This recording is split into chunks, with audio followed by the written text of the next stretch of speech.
What's the meaning of cockfighting?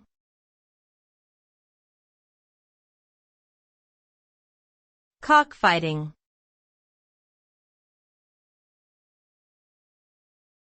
Cockfighting.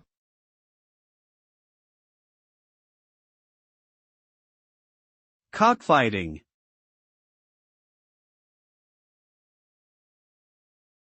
Cockfighting.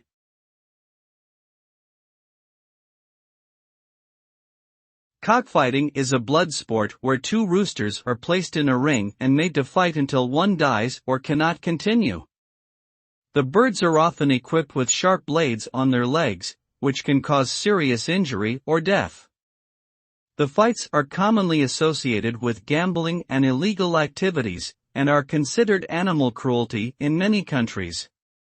The result of cockfighting is often gruesome and fatal for the birds involved, causing unnecessary suffering and violence.